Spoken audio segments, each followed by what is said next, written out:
हुकूमत ने अवाम पर अद्वियात की कीमतों में इजाफे का बम फोड़ दिया। जान बचाने वाली 146 अद्वियात की कीमतों में इजाफे का नोटिफिकेशन जारी कर दिया गया।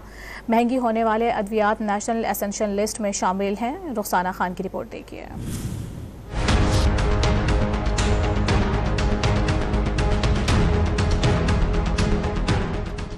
अद्वियात की कीमतों में एक बार फिर इजाफा। हुकूमत ने जान बचाने वाली 146 दवाओं की कीमतें बढ़ाने का नोटिफिकेशन जारी कर दिया। महंगी होने वाली अद्वियात में अमराज़े कल्ब, शुगर, सरतान, जिस्मानी दर्द और टाइफाइड में दिए जाने वाले इंजेक्शंस, सिरप, कैप्सूल्स, एंटीबायोटिक अद्वियात, मिर्गी की दवा, वैक्सीन और दीगर अद्वियात शामिल हैं। मेडिसिन वाकई में बहुत महंगी हो चुकी हैं। हम आपसे स्टोर से लेते हैं, पहले की निस्बत अब ज़्यादा महंगी हो गई हैं दवाएं। अद्वियात की कीमतों में जो इजाफा हुआ है, गरीब इंसान पहले से ही पिस रहा है। उसके अलावा एक बार फिर से उसमें एक प्रोग्रेस आ गई है, पीक आ गया महंगाई में। शहरियों ने दवाओं की कीमतों में इजाफा अवाम पर जुल्म करार दे दिया।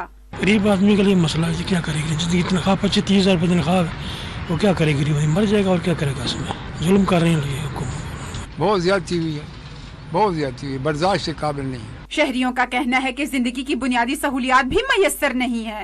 अवाम ने निगरान हुकूमत से शिकवा करते हुए रिलीफ का मुतालबा किया है। कैमरामैन मंसूर अहमद के साथ रुखसाना खान, डॉन न्यूज़, इस्लामाबाद।